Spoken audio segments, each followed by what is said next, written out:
रसूलुल्लाह सल्लल्लाहु अलैहि वसल्लम के अखलाक को लीजिए आप।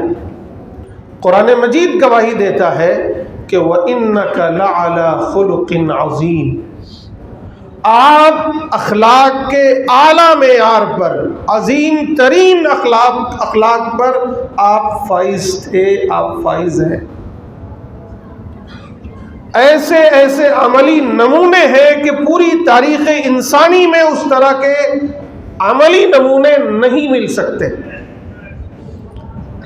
रसूलुल्लाह सल्लल्लाहु अलैहि वसल्लम की हयात तय्यबा को आप देखिए। अहादीस में आता है कि रसूलुल्लाह सल्लल्लाहु अलैहि वसल्लम ने अपनी पूरी हयात में कभी किसी से अपनी ज़ात के लिए कोई इंतकाम नहीं लिया, कोई इंतकाम नहीं लिया। पूरी हयात में बहुत से लोग वो थे जिन्होंने आपको गालियां दी थी, बहुत से लोग वो थे जिन्होंने आप पर पत्थर बरसाए थे, बहुत से लोग वो थे जिन्होंने आपको घर से निकाला था, बहुत से लोग वो थे जिन्होंने आपके कत्ल की साजिश की थी। पूरा मक्के के सरदारान, मक्के के कुफ्फार और मुशरिकीन इस दर्जे आपके मुखालिफ थे कि आपको शेब अबी तालिब में 3 साल तक कैद किया गया,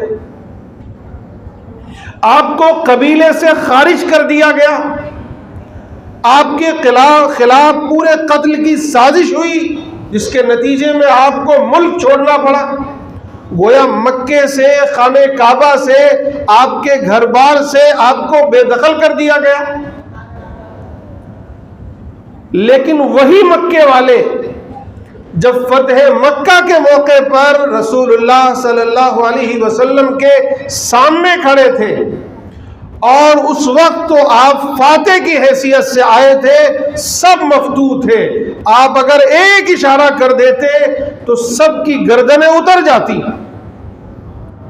सबके टुकड़े टुकड़े कर दिए जाते, सिर्फ एक इशारा आपका काफी था।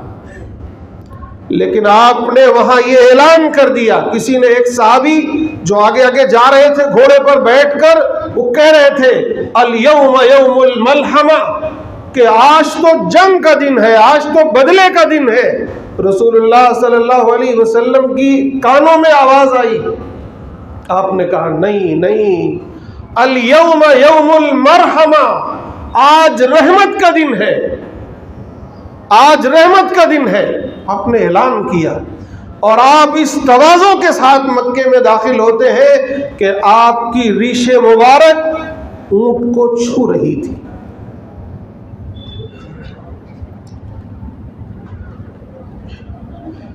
आप खाने काबा में खड़े होते हैं, सामने सारे मक्के वाले सामने होते हैं। वही मक्के वाले जिसकी तफसीलात मैंने अभी आपके सामने रखी कि उसमें बड़ा से बड़ा मुजरिम था, यानी 22-23 साल। तो आप गौर करिए, वो लोग थे जिन्होंने मुसलसल आपसे जंग की थी, मुसलसल आपसे जंग की थी, आपको सताया था, आपके साथियों को तपती हुई रेत पर लिटाया था, आपके साथियों को शहीद किया था, आपको ग़ज़वे उहद के मौके पर आप पर तीरों की, तलवारों की इस तरह बारिश की थी कि अगर सहाबा ने आपका दिफा न किया होता तो आपका बदन जो है वो टुकड़े टुकड़े हो जाता, आपके दंदाने मुबारक शहीद हो गए थे, आप लहू लुहान थे। यही वो लोग थे जो वहां खड़े थे। सिपह सालार अबू सुफियान जो दुश्मन नंबर 1 था, हिंदा जिसने हजरत हमजा की शहादत के बाद उनका सीना चाक किया था, आपका पेट चाक किया था और वहां से कलेजा निकालकर चबाया था दांतों से, नाक कान काटे थे। वहशी जिसने हजरत हमजा को शहीद किया था वो भी मौजूद था। यानी बड़े से बड़े मुजरिमीन वहां मौजूद थे। आपने फरमाया कि लोगों, तुम्हारा आज क्या ख्याल है मेरे बारे में, क्या कहना चाहते हो? सब गोया हाथ जोड़े यूं खड़े थे कि आज क्या होगा पता नहीं, लेकिन सब ने फरमाया, एक गोया उम्मीद की किरण आंखों से जाहिर थी और उम्मीद के भरोसे कह रहे हैं कि आप तो हमारे बड़े करीम भाई हैं और हमारे करीम भतीजे हैं, आप तो बड़े रहीम हैं, बड़े शफीक हैं।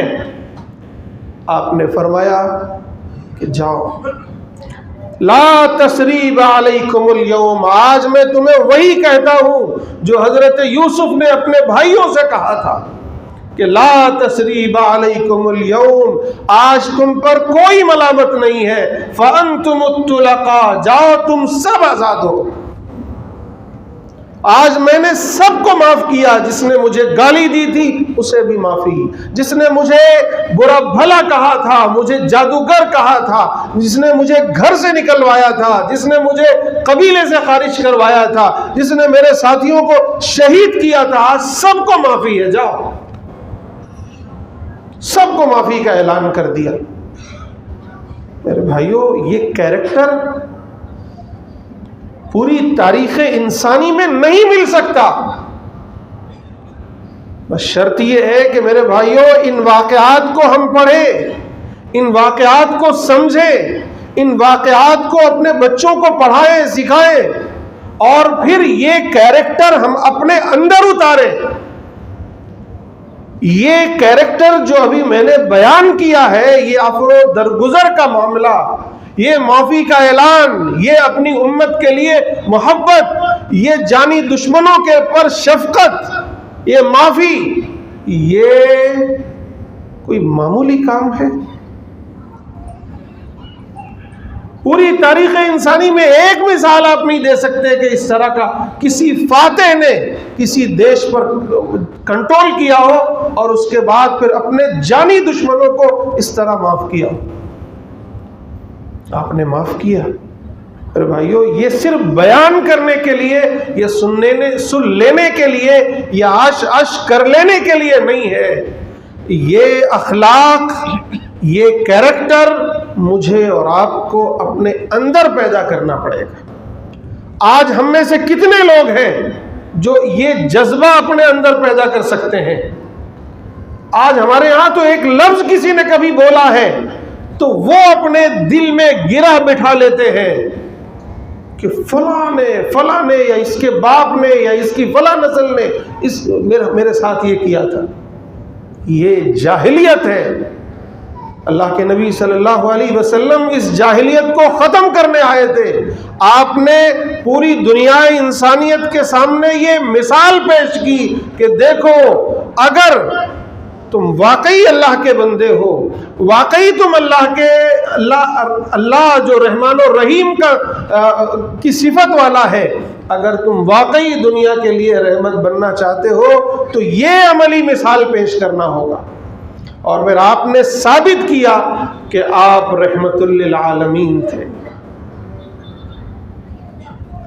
ये एक वाक़या मैंने बयान किया, वरना तो पूरी जिंदगी आपने कभी किसी को अपने हाथ से मारा नहीं, कभी अपनी जुबान से किसी को कभी बुरा भला नहीं कहा, कभी आपने अपनी जात के लिए किसी से कोई इंतकाम नहीं लिया।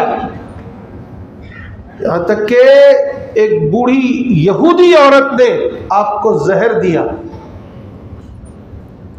आपको मालूम हो गया, आपने एक निवाला मुंह में डाला, आपको बता दिया गया, मालूम हो गया, आपने सहाबा से कहा उठो यहाँ जहर है मत खाओ। बाद में पकड़ के लाया गया उस औरत को। उस औरत से पूछा आपने क्यों ऐसा किया? उसने कहा कि मैं ये देखना चाहती थी कि आप वाकई नबी है या नहीं है। अगर आप झूठे नबी होंगे तो आपको मालूम नहीं होगा और आप जहर खाएंगे और हमेशा के लिए आपसे हमें छुटकारा मिल जाएगा। और अगर आप सच्चे नबी होंगे तो अल्लाह ताला आपको बता देंगे। सिर्फ इसलिए मैंने जहर दिया था, आपने उसे माफ कर दिया कि जा।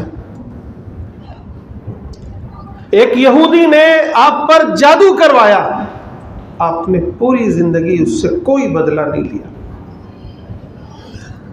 ताइफ वालों ने किस कदर आपको पत्थरों से मार मार कर लहूलुहान किया था।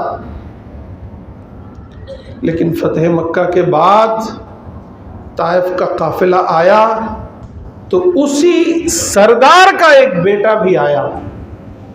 आपने उसका इस्तकबाल किया, न उसे झिड़का, न उसे कुछ कहा, न कोई बदला लिया।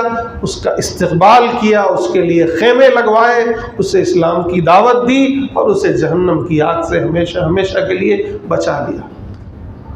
इक्रमा अबू जहल का बेटा सामने आया तो आपने माफ़ी का ऐलान कर दिया और कहा, है लोगों, ये अबू जहल का बेटा है, इसके सामने इसके बाप की बुराई मत करना।